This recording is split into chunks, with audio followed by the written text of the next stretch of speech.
Welcome back to the channel, guys. Thank you so much for joining me. And today we find out if you can install an Ohlins steering damper on a Tuono 660.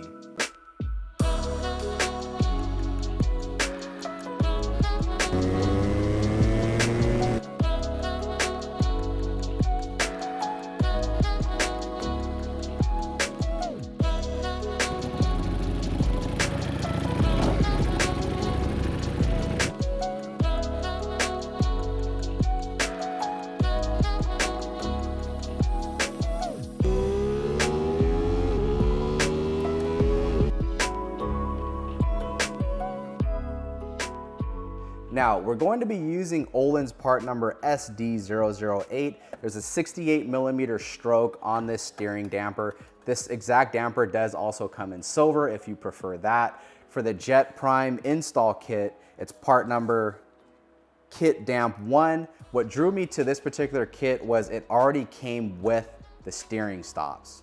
So why does this Tuono need a steering damper so bad? Well, I mean, for me, I'm basically trying to prevent a tank slapper. So to be clear, a steering damper, it's not going to prevent with 100% certainty all tank slappers, that's for sure.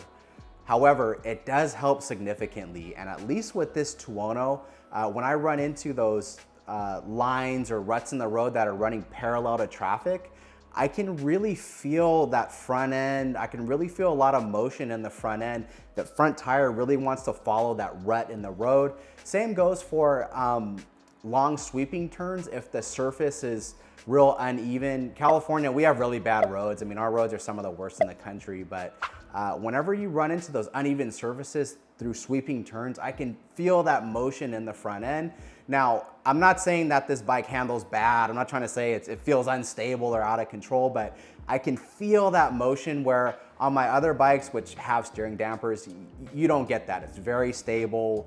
I'm not getting that movement in the front end. And I've tried different tire pressures, I've tried different suspension settings, that movement is still there. There's also a lot of contention and misinformation out there when it comes to steering dampers on these Tuono 660s. Some say they fit no problem as long as you adjust it correctly, position it correctly, you won't have any issues. And you have a lot of other people saying, including people who are very prominent in the industry, saying that you can't put a steering damper on one of these bikes and not have any clearance issues with the coolant bottle and or the fairing. So as always with this channel, let's find out the truth. Let's see if we can put a steering damper on a Tuono 660 without any clearance problems. Since we are changing the steering stops, I wanna measure how much range of motion we lose when we go to the new setup. So get my point of reference. I'm getting right at 1¼ inches. Again, as far as online goes, there's a lot of conflicting information with how much steering angle you lose. Of course, that's gonna vary from kit to kit, but I've heard some people say it's 2 inches. I've heard some people say it's like hardly anything. So we're gonna see, we're gonna get an actual measurement. If even a small amount of the range is reduced, that means the steering lock is not going to work. So that's something to look out for. If that does happen with this setup, I think what I'll do is I'll get one of those locks that go on the brake rotor, which are probably better anyway than just a steering lock. With that being said, let's go ahead and start the teardown.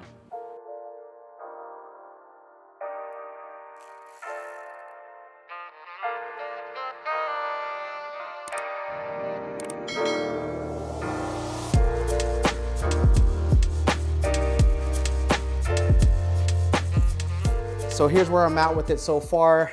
Coolant reservoir tank dropped, the fairing obviously removed. There's this little air dam piece as well. It just has 2 8 millimeters and 1 10 millimeter. Let me get a better shot for you. It's just this guy right here. So now you can see it's nice and loose. There are some lines running through it, which make it a little bit somewhat challenging to kind of take it completely off, but I think I could just leave it dropped and hopefully that gives me enough room to work. And if you guys look close, right up there, that's where our bracket is going to mount. Okay, so there's no instructions, but from what I could tell as far as hardware goes, looks like this guy is probably gonna do one of those, probably. I think these two are gonna go here, I think, and this is what's gonna interface with with the bike itself. And then as far as our steering stops go, they give you 2 of these, and that looks like it interfaces perfectly with our steering stop. Okay, so I did have to remove the fairing on the clutch side as well, and I had to loosen the headlight assembly. You don't have to completely remove the headlight assembly, but you do need to loosen it. Basically how it is there's 4 Torx head screws, there's 2 on each side, and there's a few Phillips head screws as well. The Phillips head screws, they're gonna be down here, so a little bit hard to see on camera, but in person it's not too bad to figure it out. The tricky part though is you need to kind of spread this assembly in order to just kind of pull it away. And the reason why you need to pull it away is because there's hardly any room. So this is the steering damper bracket. There's hardly any room here to get any type of bit in there to tighten it.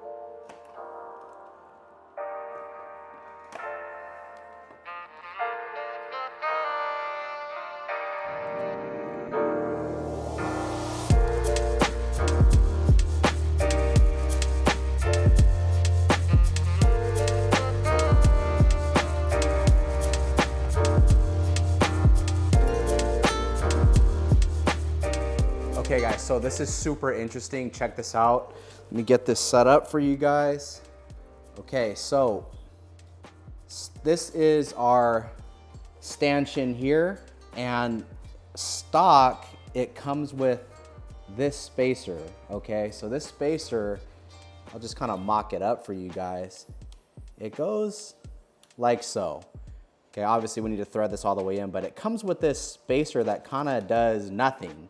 When I take that spacer, measure it with my caliper, okay, we're gonna get right at 14 millimeters, okay? Now, when I take my Ohlins steering damper, measure it, get right at 13.1 millimeters. And now remember, this new bracket, let me get in there.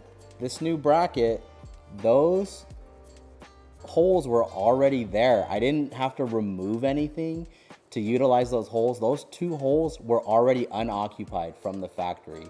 I've seen a lot of messages online of people saying RS 660s and Tuono 660s don't need a steering damper, you're just wasting your time. I'm not saying those people are wrong, but it sure seems like Aprilia, if you look at the height of that spacer, if you look at the location of those 2 bolt holes in the frame, sure seems like Aprilia intended for these bikes to have at least the capability to accept a steering damper. I'm sure a lot of you guys have seen it, and there's been other videos as well. I'll try to find this particular video that I'm looking for, and I'll put it in this video, but it's of a gentleman, he's on an RS 660, and it looks like he kind of throttles up and simultaneously he hits a reflector in the roadway, and it almost immediately tosses him off the bike. He doesn't even have a chance to let the tank slapper kind of ride itself out. It pretty much just tosses him off the bike.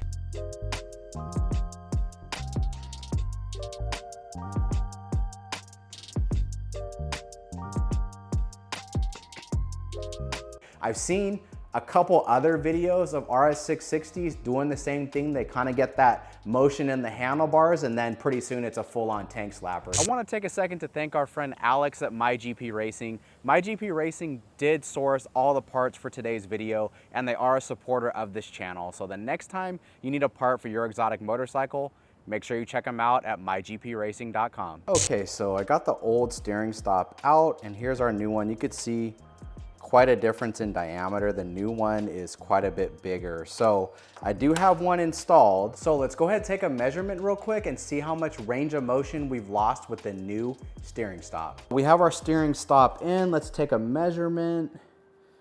Let's see, it looks like I'm getting right at just a hair over 3 1/4. So looks like we lost about 2 inches of range of motion. If you guys remember, the original measurement was 1 1/4. So this plane of the grip was at 1 1/4 with the stock steering stop. Okay guys, so looks like this is going to work. So everybody who said you're gonna have clearance issues, the damper's gonna hit the coolant bottle, it's gonna hit the fairings, looks like that information was not accurate if you're using the JetPrime steering damper kit. Obviously I can't speak for the other damper kits out there. I can only speak to the JetPrime one, but the JetPrime install kit with the Ohlins SD008 does clear.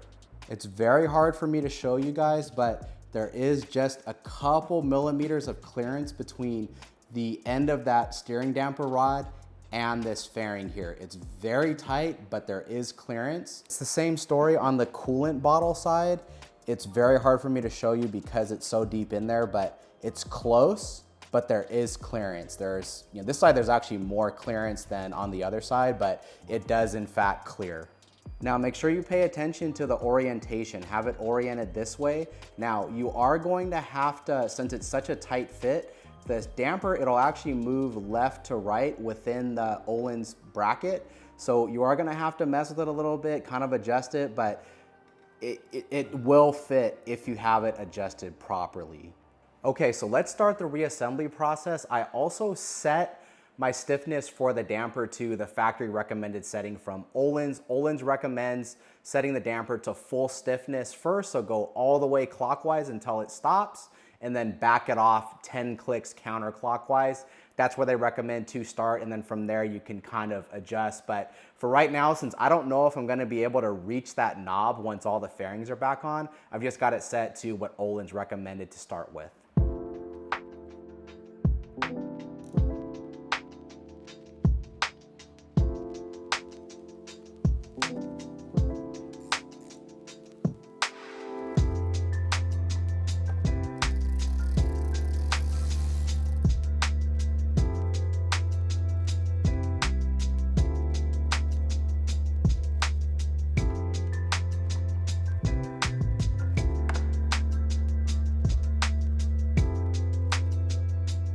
And there we go. So the Tuono is all put back together. Something I was worried about earlier, reaching the adjustment knob for the steering damper, I was a little concerned about being able to reach it with the fairings on, but I'm happy to report it's not an issue at all. You can actually adjust it from the bottom as well, but I think the easiest way is gonna be from the top. You can kind of just reach down in this orifice here and make your adjustments.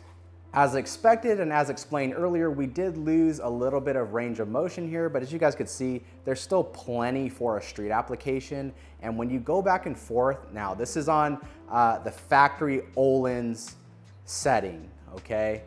It feels so much better. You don't have that super loose steering. You have a little bit of resistance there. It feels very premium, feels very fluid. And that's also something I felt when I rode the new 2025 Panigale V2, just that super looseness in the steering. I noticed immediately that there was no steering damper. It almost feels like you're riding a bicycle. You have no resistance in the handlebars. So with the Tuono, it was kind of the same, just really loose, plus that motion, that instability on certain roadways on the street, which I really didn't like. Again, with the steering damper, it doesn't 100% prevent you from getting a tank slapper. I mean, it's just not. It's not 100%, but it does reduce that chance quite a bit. And it just feels better. For a daily driver, I wanna feel premium. I don't wanna feel like I'm riding a bicycle, and I think this does do it. Okay, so let's take her out for a little bit of a spin here.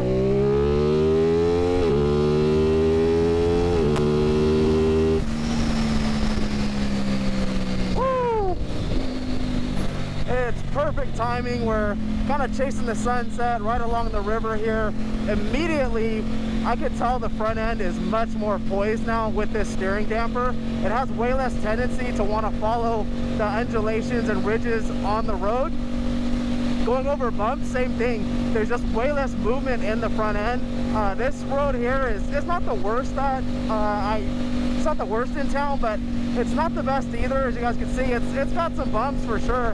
And here's a little bit of a ridge in the road here.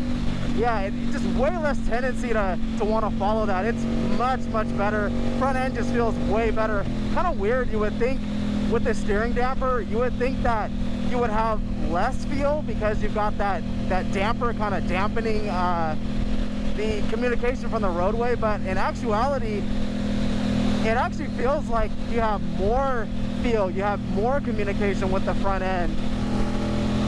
But yeah, this is much better. So I actually turned the stiffness up just a little bit. If you guys remember, the setting that Ohlins recommended was 10 clicks out from full stiff. So I actually went back 2, so now it's only 8 clicks out from full stiff.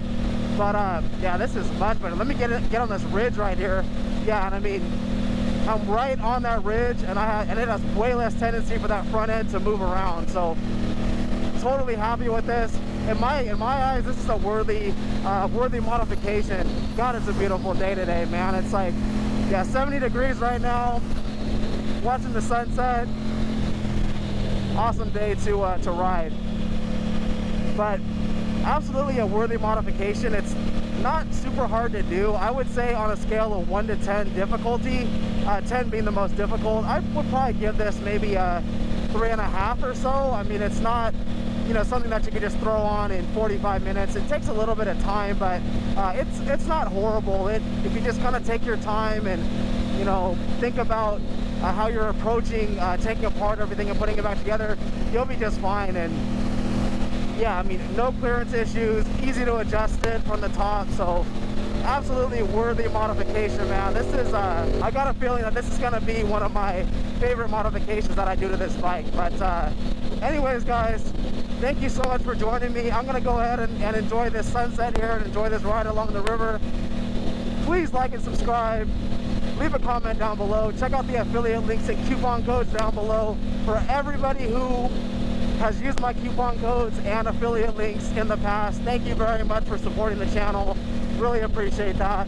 And until next time, guys, see you on the next one.